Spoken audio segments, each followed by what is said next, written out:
So welcome everybody to our webinar this afternoon on eco-church, land and nature. So we're looking at important issues around land, why we're focusing on land, and then how eco-church can help you, and some really practical examples of what churches around the country are doing to move forward through the eco-church framework on their land and green spaces.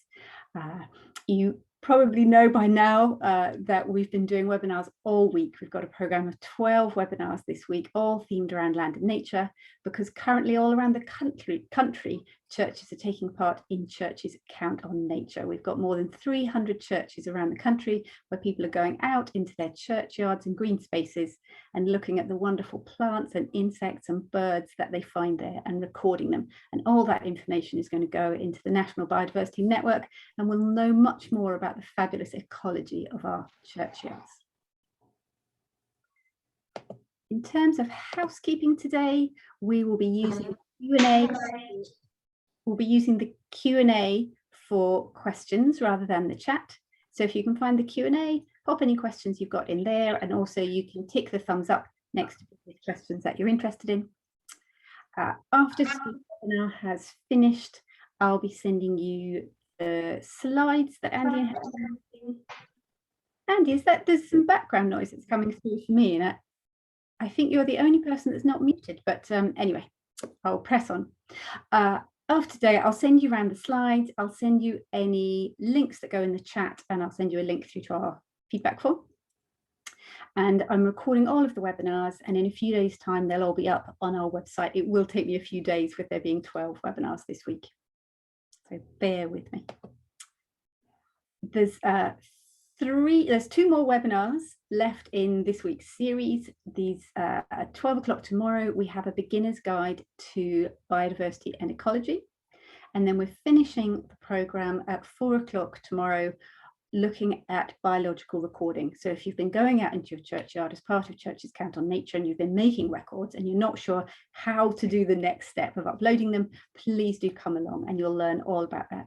And then on Saturday, Sheffield Diocese is holding an eco-church festival online linked to Churches Count on Nature, and you're very welcome to come to that. When I've finished, I'll put the links to the webinars and that Sheffield event in the chat.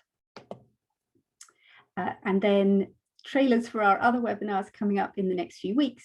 We've got 3 eco-church webinars being run by Helen. The first is on how to get started with eco-church. The second is how you work towards an award and gather momentum. And the third is how it links with net zero carbon. So if you're a church that's on your eco-church journey, please do come along to whichever of those look useful for you. Then in July, we've got our webinar on heat pumps, and then looking ahead to September, 2 sessions on fundraising, one on what environmental opportunities are out there for fundraising and one on how to get started. Right, now onto the main event. We've got 2 really expert speakers here from Rocha UK who know all about land and nature and how eco-church fits with that. Helen Stevens is the Church Relations Manager for eco-church and has supported hundreds of churches around the country to move forward on their eco-church journey. And Andy Lester is the Head of Conservation at Rocha UK. Welcome to you both. And if you haven't met me before, I am Catherine Ross. I'm one of the staff who work on the Church of England's National Environmental Programme, and I'm based in the Cathedral and Church Buildings Division. Right, I will stop sharing my screen and hand it over to you, Andy and Helen, to lead us off.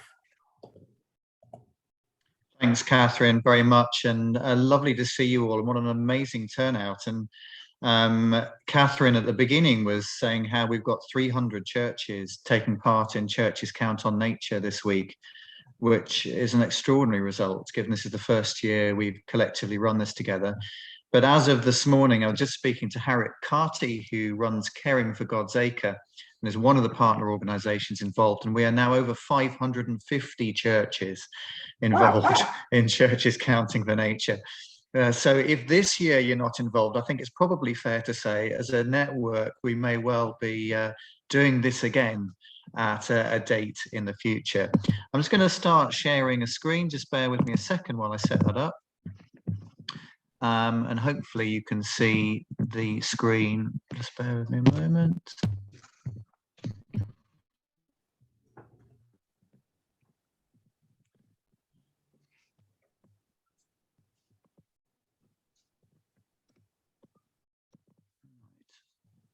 Now, the one problem I am having is I have, every moment.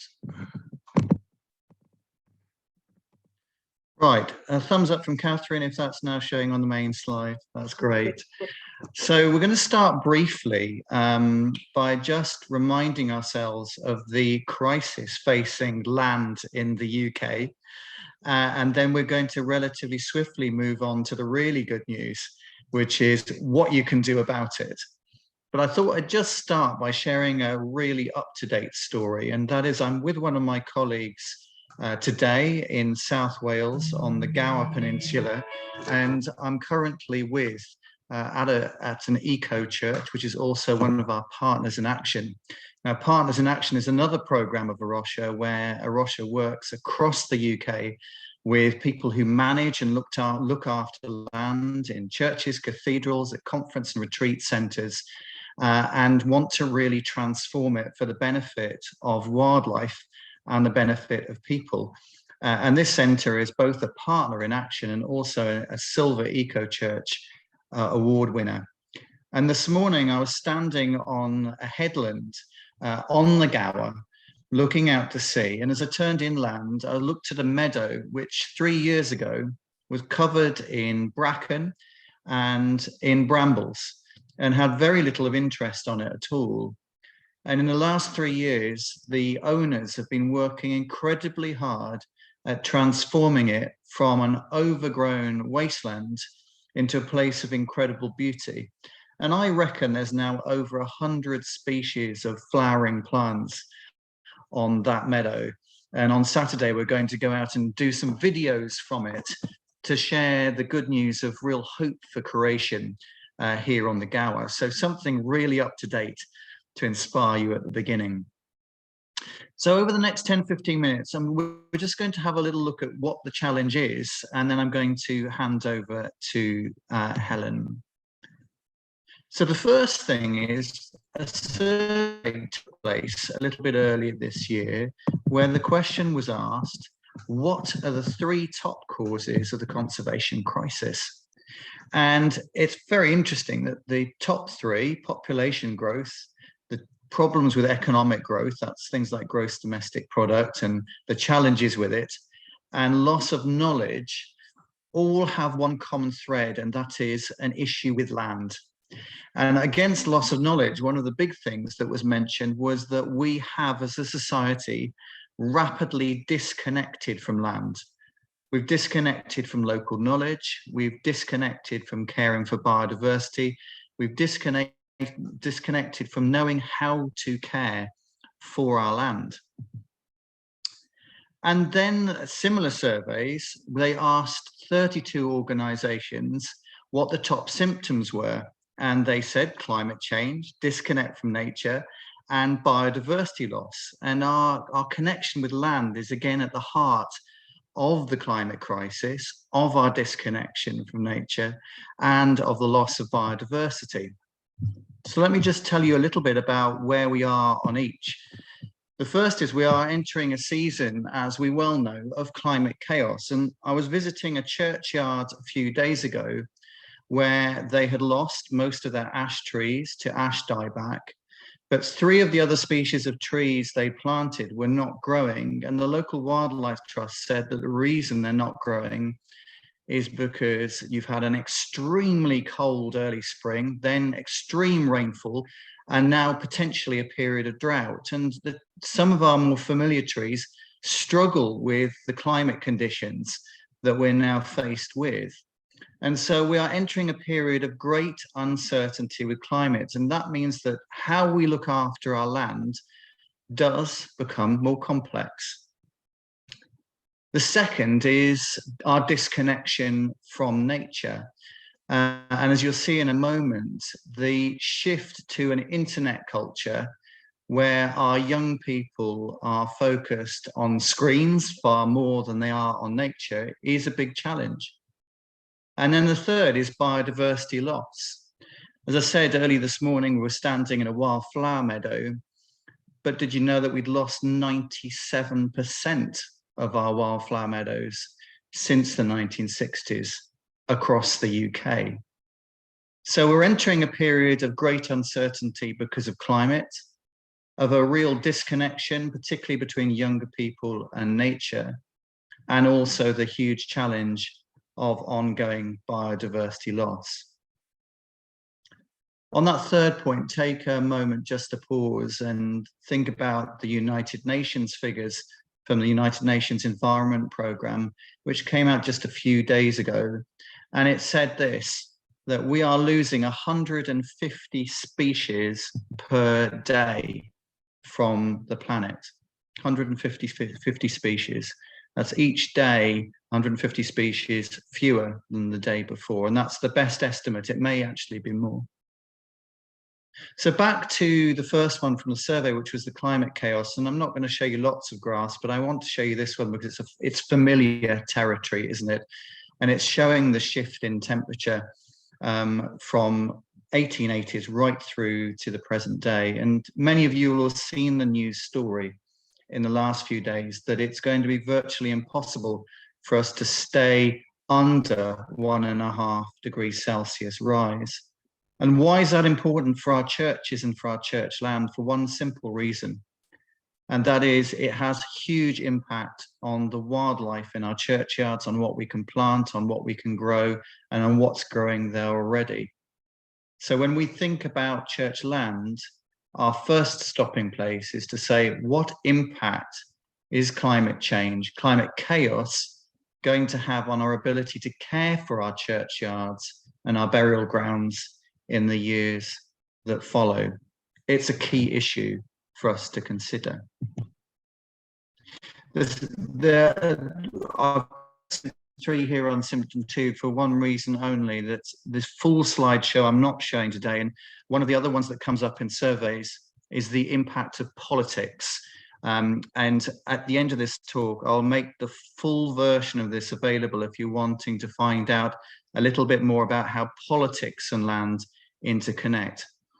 But this one's important, and that is that, as we all know, we are connected to the internet like never before. And a poll at the end of 2020 suggested that we're approaching 8 billion internet users worldwide. Today, as we speak, there's new data on internet use in the UK, and it says two things. One, that the average child aged between 5 and 15 is spending a minimum of 15 hours per week on social media time. That's apart from homework. They're sitting there for at least 15 hours looking at the internet.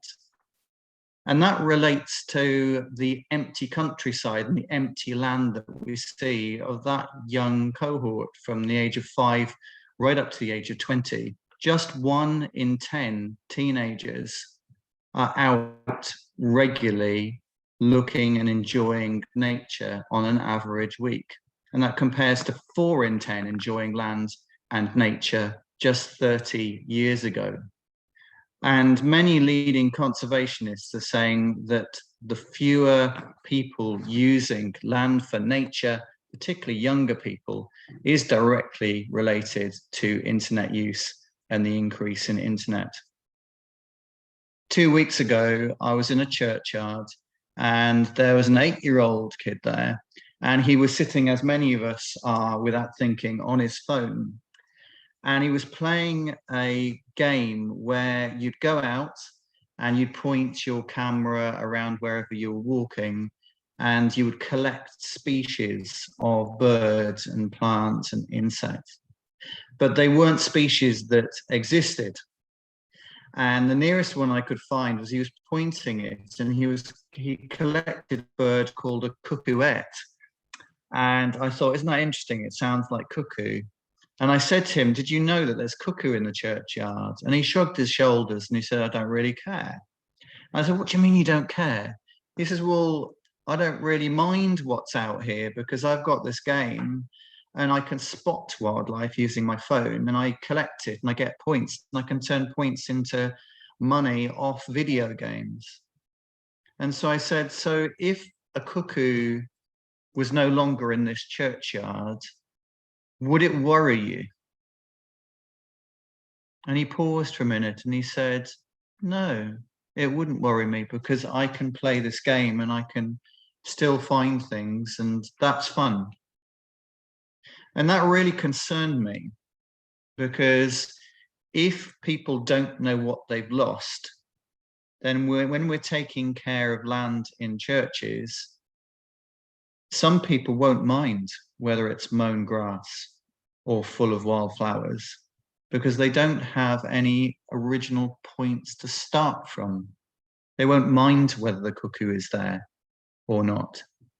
So encouraging people to get engaged with nature, the starting point is for them to really experience what could be there, what is there, what is possible, what hope looks like for land, particularly land that is also a place which we worship God in. Richard Louv came up with a statement which refers to the state of mental health and mental well-being in relation to the land. And he said this: nature deficit disorder describes the human cost of alienation from nature, among them diminished use of the senses, attention difficulties, and higher rates of emotional and physical illness. And this year, there have been 3 major reports produced that have connected the growing mental health crisis in the UK, particularly seen during lockdown, to people's disconnect from nature. So if we disconnect from the land, the direct impact that has on not just our physical well-being, but also on our mental well-being can be profound and far-reaching. The data last week on our young people was pretty staggering. There are 950,000 people under the age of 18 who are on medication for mental health related illnesses and struggles. And of those, the British Medical Association believe that up to 1/3 of them could potentially be alleviated by going out and spending time in nature. Hence the growth in green prescribing, using land and landscapes to bring about healing for people. And what a better place could be than our churchyards and our church grounds, connecting faith and land to bring about healing for our young people and inspire the next generation.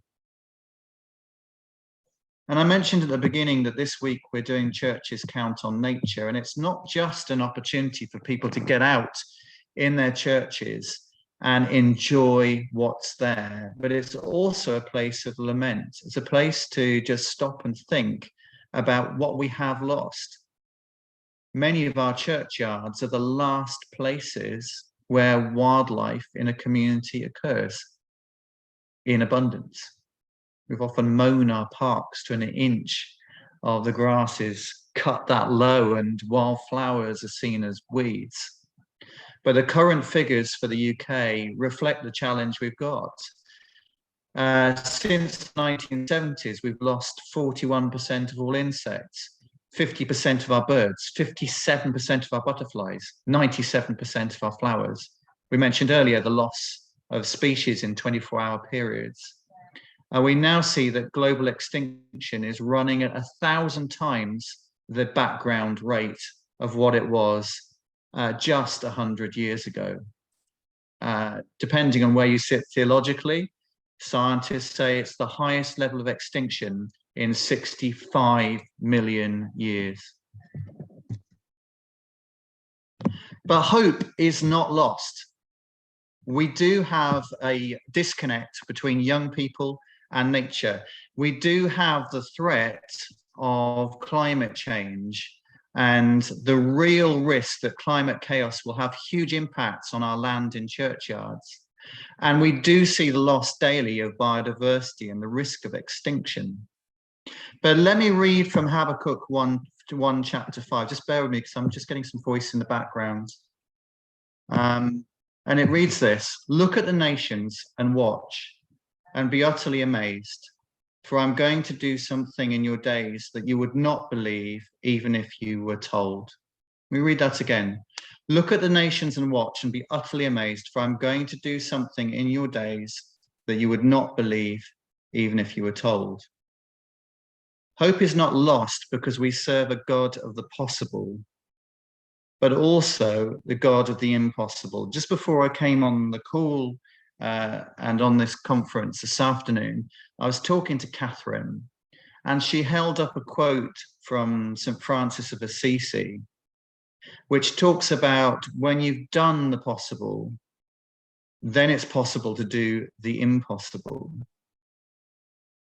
And so as we think about land and churches, and in a moment we look at that in more detail in terms of eco-church, let's start by believing that we serve a God who is capable of some incredible miracles, but where he's calling us as his people to be hands and feet.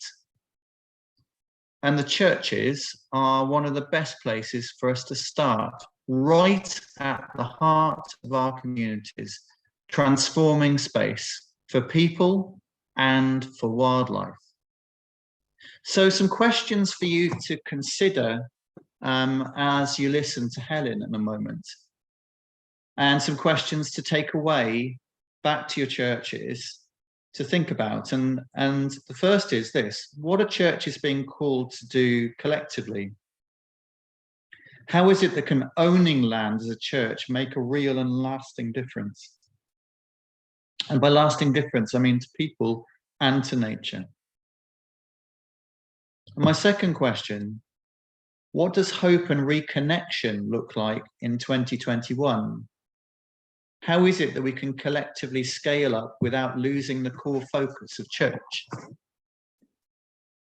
As part of our 5-year strategy, Rocha UK is embarking on a really ambitious scheme to care for, to transform, and to work in partnership with others to transform at least 75,000 acres of land. But in order to transform land, we have to ask the question first: what is good land? And for me, good land is all about land that is great for people and great for nature. It's productive. You can produce food on it, you can use it, you can enjoy it. Where there is abundant life. There are insects, there are birds, there are wildflowers, there's fruiting bushes, there's fruiting trees, there's ponds. We can do it. We can make our landscapes alive for people and alive for nature. And as we do that, we will inspire and equip. So I'm going to finish my brief section this afternoon by sharing a short story with you, which I hope will bring some inspiration and hope. A few weeks ago, I was in Glasgow and I was visiting with the council a new site, which in its current state looked pretty rough. But the beauty of rough land is often really good for wildlife. And the councillor was proudly announcing how they were going to put in a skate park and a bike ramp and a wildlife trail and a pond dipping pond. And it was going to be amazing for people. And as we walked around, I saw a man sitting cross-legged at the edge of a path, and he beckoned to me. And the councillor said, "Oh, you don't want to go and talk to him because he's a heroin dealer." And I said, "Well, actually, on the contrary, that's the very sort of person I would love to be able to reach out to."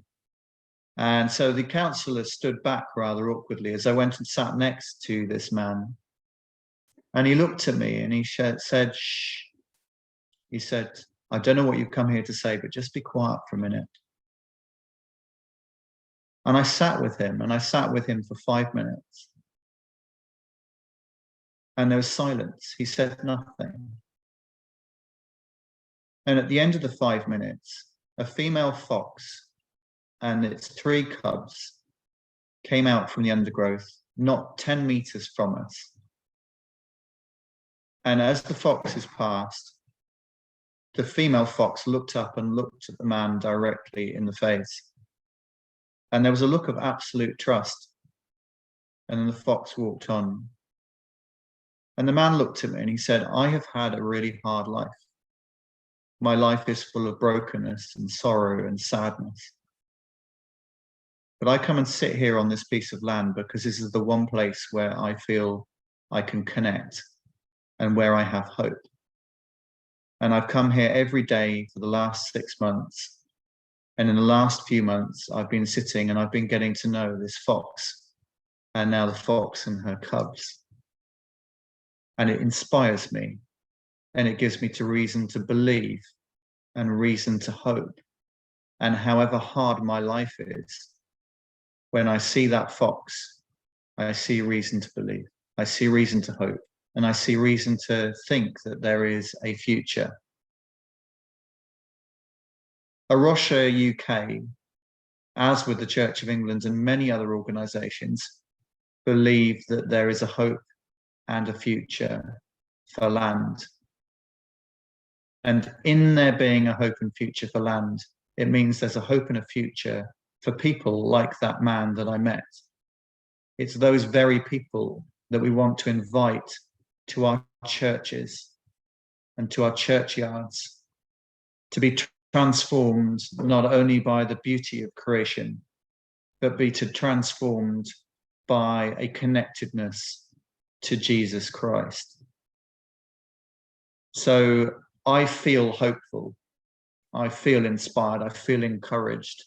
And I'm now going to hand over to Helen, because one part of that journey in transforming land and bringing hope is being done through the work of EcoChurch, which has grown remarkably in the last few years. And I'm amazed that Helen hasn't ended up looking like me, given the anxiety that there's sometimes been at the sheer speed at which the network has developed as churches have woken up to the connections between nature and land and faith.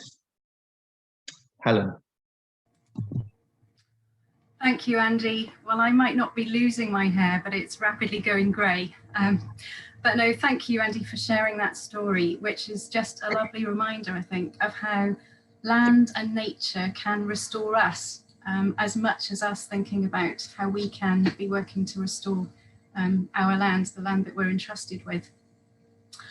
It's lovely to be with you today. I recognise quite a few names in the chat, so I know that EcoChurch is familiar to quite a few of you. But for those of you that may not have come across it before, I simply want to say that it is a framework for taking action in our churches and about helping to mobilise us in our communities, in our church communities, to show that caring for the earth is good news. It's missional. It's part of what we are called to do, who we are called to be. And I just want to show you on the next slide very briefly what the categories are of EcoChurch. So it touches every area of church life. Andy, if you don't mind giving me the next slide, please. If you're still there, thank you. If you just keep pressing the buttons. So it starts with worship and teaching. I think, you know, we have a spiritual connection to the land. This is all about how we not worship creation, but embrace caring for creation as part of our worship and love of God and all that he has made. The building section is pretty much as it says on the tin, about how we manage often our old well, archaic but beautiful buildings, which can be expensive to heat and light. Land is the section that we're really going to focus on today. Community and global engagement is all about how we are in the world, how we're helping to look after nature, both locally and what we're doing that will have global impact. It's, if you like, more of the activist campaigning section of EcoChurch.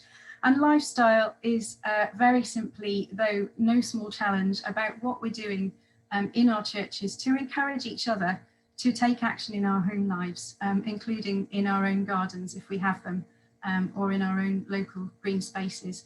And in every area of the EcoChurch survey, there is always space for you to include more comments, really to tell us your story about what you're doing. It's an award scheme, but not that the awards are an end in themselves. They're really there as a way of measuring and motivating us to make progress. I think it's also important to say that the EcoChurch survey is not exhaustive. There is so much that we can do. We can't possibly capture it all in one survey, but hopefully through the survey questions and the resources that we and other organisations like the Church of England provide, there is plenty of inspiration and ideas about what you can do. So I am going to focus today on land. That's what we're here for. In one sense, it's the section of EcoChurch with which I have the most affinity, because I absolutely love nature and I love being outdoors. My job doesn't take me outdoors very often, and being on a seminar like this reminds me how much more I want to sort of get out there, particularly with Andy being on the Gower this week, which is where I grew up. It's a beautiful area. But it is also, as Andy has said, about our relationship to the land. And I was just thinking as he was speaking about the number of references in the Bible to land, the extent to which the stories in the Bible are about people's relationship with the land and with God. There are references to land flowing with milk and honey. There are references to dry and parched land. And it just makes me think, what sort of land do we have in front of us? What state is it in? What can we do to restore it? And the corollary to our broken relationship with the soil is to being in healthy, rich relationship with the soil, and, if you like, getting our hands dirty. Now, you may be thinking you've got very little land on your church doorstep. I don't know what a very small amount of land would be, but maybe you even just have a car park. But I hope that through the next few minutes, I can encourage you and convince you that there are still things that you can do to take action for nature and for ourselves, for our own well-being. So just to show you on the map, which is a blur of dots on the next slide, please, Andy. We've now got okay, not the slide I was expecting, that's fine. Of the land questions, the first one is about whether we have influence over the land. And I was simply going to highlight on the map, which will come next, that even if we have a very small area of land, when we scale that up collectively to 3,500 plus eco-churches, as we currently are, all of us doing our bit can make a huge difference for nature. Andy mentioned a figure of 75,000 acres that we hope to restore, protect, reach for nature over the next few years. And I think we're allocating a good couple of thousands, 3,000-ish acres to land that is church land, as in church owned by parish and local churches. So it's not a small amount of land. I don't want to read through each of these questions in detail, but I've just split them out to highlight some of the areas that we can focus on. So encouraging native wildlife, for example, through putting up bird, bat, hedgehog boxes, bug hotels. I see and hear lovely examples of how churches have got on and made their own, and often engaged children in making these in situ. We haven't specifically mentioned swift boxes here, but I'm very conscious and missing the swifts in our area this year.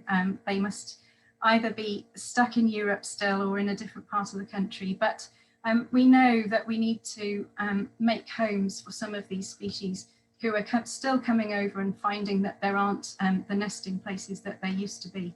Having stocked wildlife feeding stations all year round is really important. It's tempting to think, okay, it's just something that we need to do in the winter, but actually birds come to rely on having a consistent source of food from a particular place.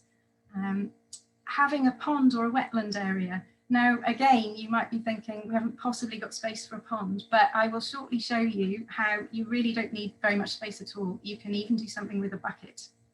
And then growing plants that benefit birds, bees and butterflies is, I think, increasingly being promoted by other organisations like the Royal Horticultural Society, the RSPB, many organisations really encouraging us to do this, to do our bit for nature. Now the next slide is the map, which I've already mentioned. So a bit of a blur of dots, but it's really just to try to help you to think visually about the impact of you looking after your small area of land, of that being scaled up across the country, and of what we can do together.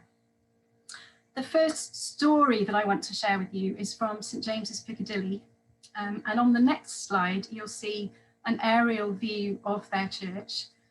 They're right in the city centre in Piccadilly, but you can see there straight away where their garden is, because they have these beautiful plane trees on a very small area of land.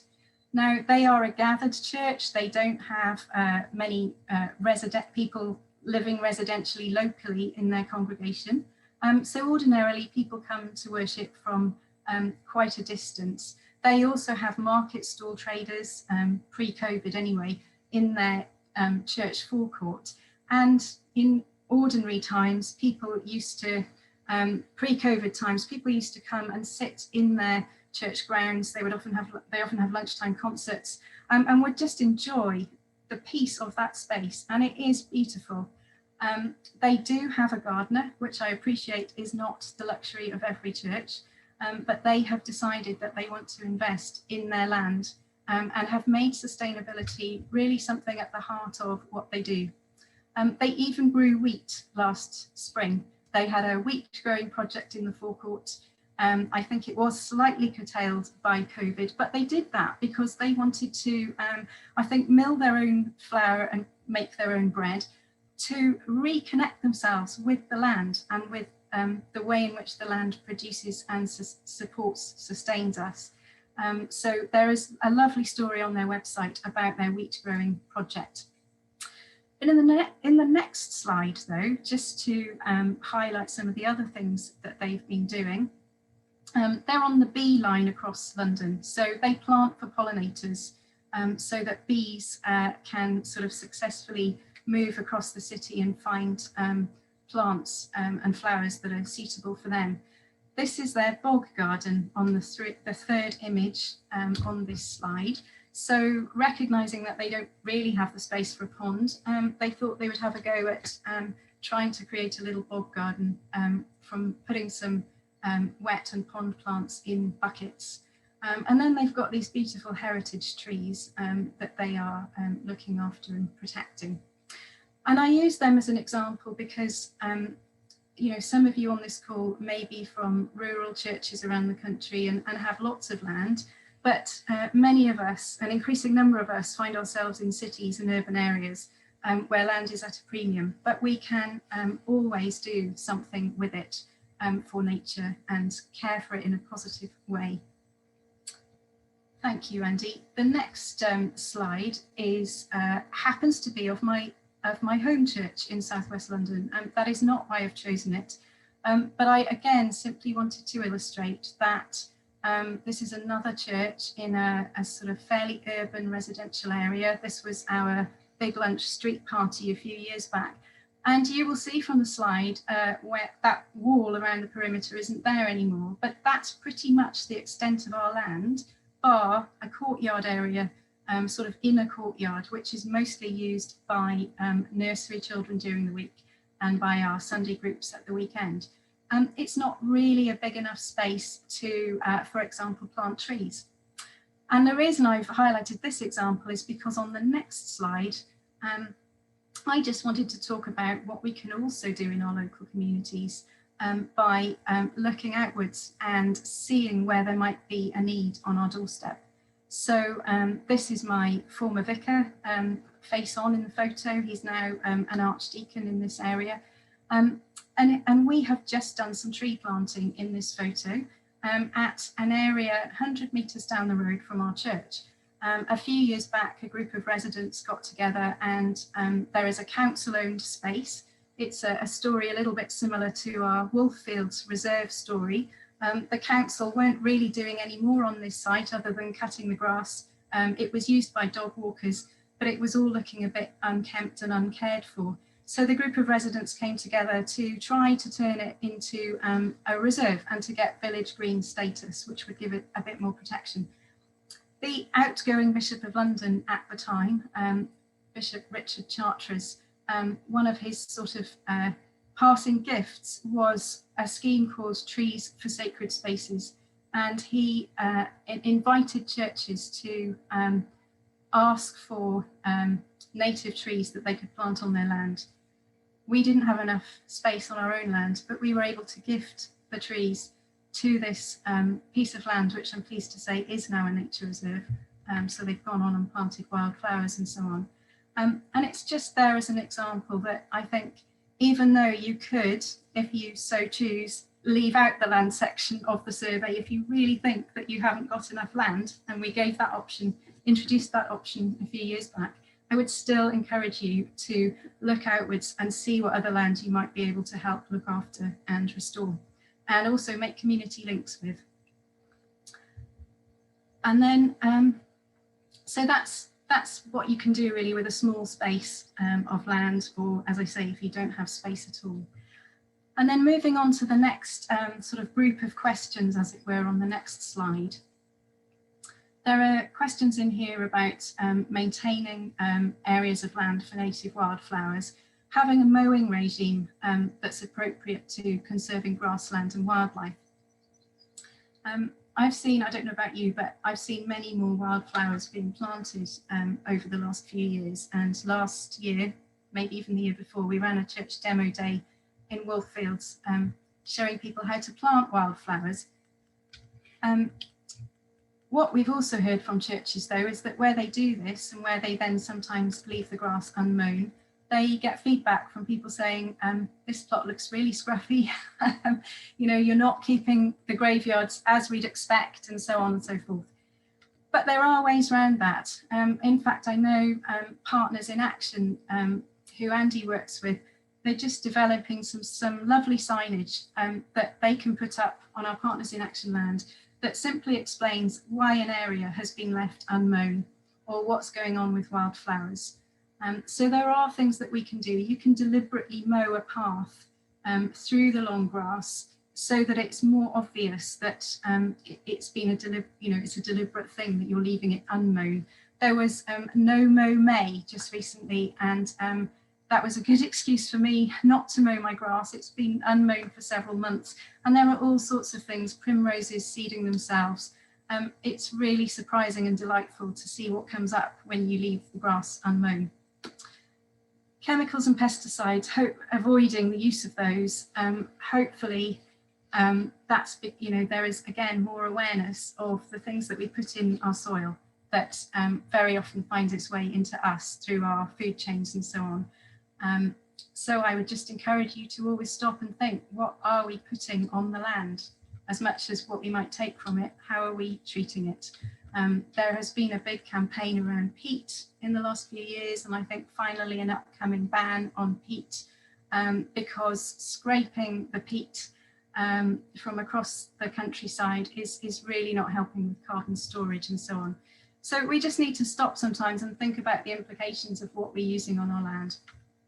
There's a question in here about native tree planting, which I think I touched on with my own church. And then undertaking wildlife surveys, which, as Catherine said at the beginning, and Andy mentioned, is what this week is all about with Churches Count on Nature. And then maybe also taking part in another scheme like Living Churchyards, which is all about promoting conservation alongside looking after a churchyard in the way that people would expect. On the next slide, I just wanted to very briefly mention Mickleden Methodist Church. They are a silver awarded church near Stratford upon Avon. They're a congregation of people mostly in their 70s and 80s.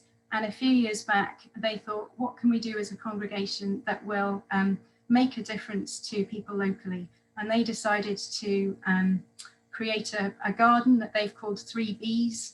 And they have, they've got furniture from local businesses, recycled plastic tables and benches made from recycled plastic. They have put up signage at the back of their building, showing people what they might expect to see they've created a lovely wildflower area. And certainly prior to lockdown, as well as attracting more butterflies and bugs to their land, they were seeing people come across from the local village pub to sit quietly in the garden. And then on the next slide, I was just re-emphasising the church's count on nature. Down, please, Andy, or up. Slide number 30. It's just the logo of the CCoN count. Just to encourage you, so if you didn't take part if you haven't taken part this week, although it's still not too late, you may not have to wait until next year either, because there are always sort of citizen science projects going on throughout the year. Things like the RSPB, Big Garden Birdwatch, various bug counts. But even if you don't want or don't need to do one of those, please do get in touch with us. We have a team of naturalist advisors who I think would only be too happy to help you get started on doing your own nature count. I'm very conscious of time, so I'm going to whiz through the next section of the land questions. Please, Andy. Down again, please. Up again. Up again. The one above that, please. We're nearly there.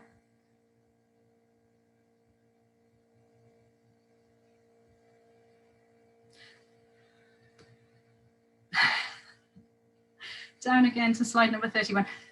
The last set of questions are really about things like growing vegetables and fruit on your land.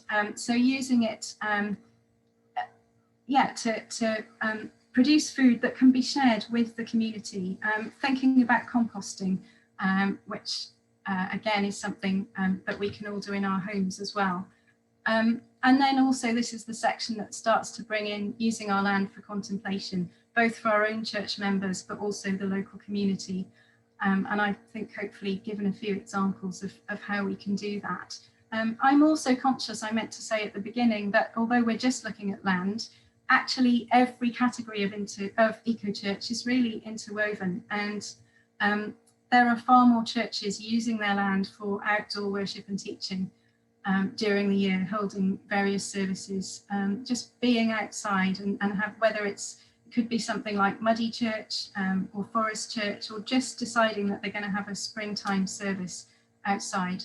There are churches creating gardens for contemplation and so on. And then on the final slide, I just noticed yesterday in our very long set of stories from churches, and there are hundreds of churches I could mention. This is the herb garden of St. Peter and St. John's Church in Rugby, who got a silver award last November. And I've picked them out because they're almost like a textbook church. This is what they've written in their survey. They've developed a garden that encourages and invites wildlife. They've got a pond, a bug hotel, bird box, areas which are left natural, so log piles, compost area, long grasses, dead leaf piles for the use of animals to habituate and hibernate. They grow fruit and vegetables, and they try to ensure they're grown as organically and sustainably as possible. They have fruit trees, non-fruit trees. They grow plants for attracting certain species of butterflies, moths, pollinators, including bees. They've got a dedicated native wildflower bed. They use water butts to collect rainwater. They have a compost area. They have a dedicated gardening group which meets on a monthly basis and tries to ensure the continuation of their work in a sustainable and eco-friendly way. And they also then deliver workshops, I love this bit, to the community, which have covered growing and cooking our own food, making bird feeders, bug hotels, and education about how to support wildlife. And they also work in partnership with Warwickshire Wildlife Trust. And just a shout out that I think, not all of us, but a lot of us will have wildlife trusts in our area who can often be a source of support and partnership. And they are working with the Wildlife Trust and local councillors to support the development of sustainable projects across the town. And the final thing that I just wanted to finish with is to flag to you our Wild Christian programme, because as well as looking after our own land, there is definitely something for us all to do in promoting, getting involved in campaigning for a better food system, for political decisions that get made that influence how land is being used, around sustainable housing, around not building on floodplains and defence and so on. There are just so many issues that are related to land, and engaging in our Wild Christian programme will help to flag some of those in ways in which you can get involved.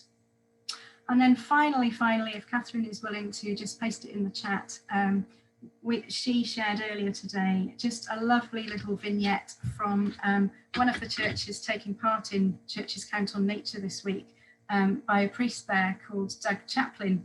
And he says in that, our churchyards are an asset to take good care of, loved by people across our communities. And I think that's just really poignant that, you know, we may be on our church land on Sundays or during the week, but actually they can be places of welcome and contemplation and nurture, to go back to Andy's story about this chap on the bench watching the fox. Thank you.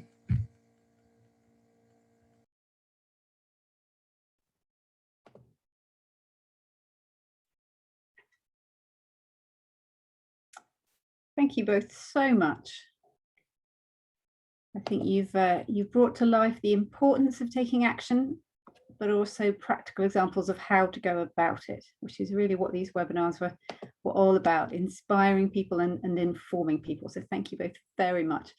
I put loads of different resources that you mentioned as we went along in the chat, and I will capture all of those at the end. I'll save the chat and I'll put them in the email when I send out your slides.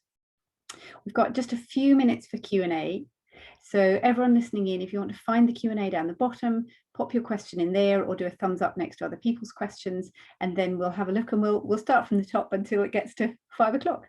The first question is from Charles, and the best thing here might be to point him towards the webinar that we've got specifically on this coming up in a few weeks' time. But Charles asks, in what ways will the eco-church standards be strengthened to enable the Church of England to achieve net zero by 2030?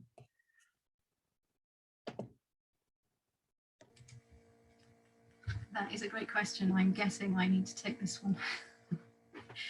I think, thank you, Charles. I mean, I think we are working with Catherine and Joe and others to firstly further promote eco-church as it stands today. I think one of the ways in which we hopefully have strengthened it already, but know we've got more work to do, is around pointing churches to measuring their footprint. So although it's in there as a question already, until last year, there wasn't really a tool for churches to do that comprehensively. And for those of you who are Church of England churches, you have the energy footprint tool, which I think you're being encouraged to do anyway through the parish return. But there is also a tool called 360 Carbon from Climate Stewards, which takes in lots of other scope emissions beyond just your immediate energy footprint. And I think we will, in time, look at that area and how we can strengthen that. At the moment, with the survey, you can sort of choose the actions that get you to bronze, and it might be that we need to look at making some of those actions a bit more baselined, if you like, from the start, and that might be one of those. But yes, we want to keep the survey under review and keep it as relevant as possible. I think some of the changes that we've made to land too will also mean that that is, if it's managed in ways that we've talked about today, will help to reduce the carbon footprint as well and get to net zero. But it's no small task. It is important to say, isn't it, that if people don't know already, the eco-church is an ecumenical framework. So you couldn't bring in something that's only available to Church of England churches. The next question is about beekeepers from Kate. Are there any beekeepers working in eco-church projects?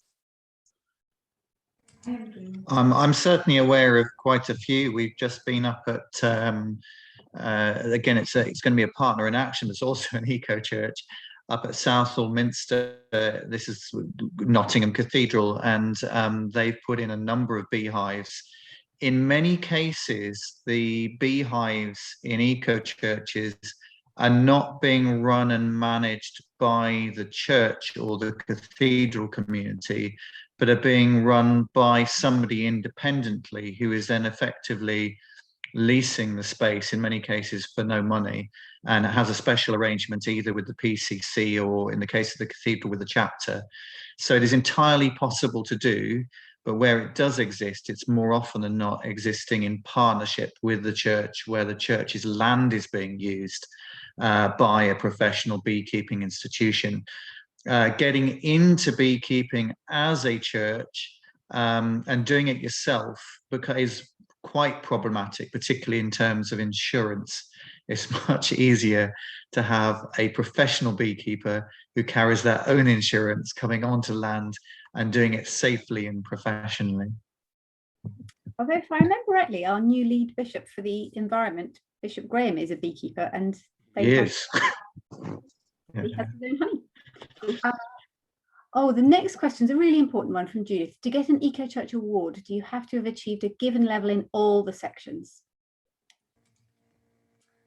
Thanks, Judith, for raising that. Yes, you do. So you have to have reached the same minimum level across all of them. You have a medieval church building, so there are sections in the building which you can choose as not applicable if it is really hard for you to make some of the suggested changes. To encourage you, St James's Piccadilly is a Grade 1 listed building and certainly still managed to get to a gold award. So it's always a case of do as much as you can as is practical and cost effective. There are two questions on risk assessment, so let's take those together. The first is preparing. I guess the question here is, are there resources in terms of risk assessments? Are there resources on your website, or where would you point people toward to do a risk assessment for something like a nature trail or bringing bees? So just to say, we have our own risk assessments which cover our partner projects. And although you can't specifically use our version, it might be useful for giving you ideas of what you can do outside. The answer is yes, both in terms of paths and bees, you do need a risk assessment carried out. You can do it yourself. And generally the way it's done, when it's something like a path, you would only need to do a risk assessment probably once a season, so spring, summer, autumn, winter, and you are identifying the key risks. So from branches falling off to the risk of ticks at the side of the path, to people being sensible around water and so on and so forth. So if there's a specific need for risk assessment out there, and you're wanting ideas of how to write one, then do email me direct. I will put my email into the chat so you can see it. Specifically, if you want a copy of a live risk assessment related to churchyards, burial grounds, land being managed for nature, then that's something I can send. Helen, you may have a specific one for Eco Church as well. I wasn't aware of one, but you don't. That's all right. So, I'm not overruling an Eco Church version that's already out there. Okay. So yeah, I'll pop that into the chat, and then anybody who wants a copy of a risk assessment, email me privately, and I will get something to you so you can have a look at that. Oh, we've got two questions left, but it's just gone 5 o'clock. One of them is very quick. In terms of fruit and veg being grown on areas where there have been burials, I wouldn't expect that we would be growing fruit and veg where there have been burials. It depends. Yeah, it depends how long ago. So there are a number of churches we're certainly working with as partners in action, where after a certain length of time, as long as it's not an active burial ground, you can grow fruit and veg around the edges. It's the main thing is you can't grow it over the top of consecrated ground. So if you've got an active burial site, you can't put that on top of where there is a body or a memorial. But the restrictions around the edge are much more limited, and the restrictions on ground that did have burials, but where there are no longer stones and no longer memorials, is also more relaxed. But it has to be done on a church by church basis, to the best of our knowledge. And then finally, is there any work going on with Christian farmers groups? Food security alongside soil conservation are going to be very important in the future. That's a big question. The answer might be as short as yes. Okay, so the answer is probably 2 sentences rather than yes. I know from the partners at Rocha, we are working with major Christian farmers and landowners, and increasingly with Christian farm groups. Though I would say that the biggest Christian farm group is no longer functioning because of loss of money over the last 2 years. And so we're carefully talking to them at the moment about how we can best support them going forwards, and whether a new organization will grow and develop out of that. But there are a lot of Christian farmers out there, and we are working very, very hard to connect them together. So through the Partners Program, we have now a number of major Christian farmers who are praying together once a month, sharing ideas and running events together. Helen, you may also have things specifically within the Eco Church network too along those lines. I'm broadly aware of a few clergy pastoring to farming communities. I think that's probably as close as it gets, rather than links to your networks. Right, we've got to 5 o'clock, so I'll move us towards the end. I think, Helen, I might look to you for a final word. If somebody's joining from a church and they're thinking, what do I do first? What's my first step in terms of the land section of Eco Church? Where do they begin? Is it as simple as read through the survey questions and see what they've already done? Lovely question, Catherine. I think I'd go out onto your land and see what's there, and find something to really enjoy and celebrate about it before you go to the questions. Just appreciate it, start with that. We talk a lot at Rocha about trying to find joy every day in nature and creation. So I think that would be my encouragement as a place to start, and then come to the actions after that. It's always good to go out in nature and find joy, whatever it is that you're trying to do next, isn't it? It can be very centering.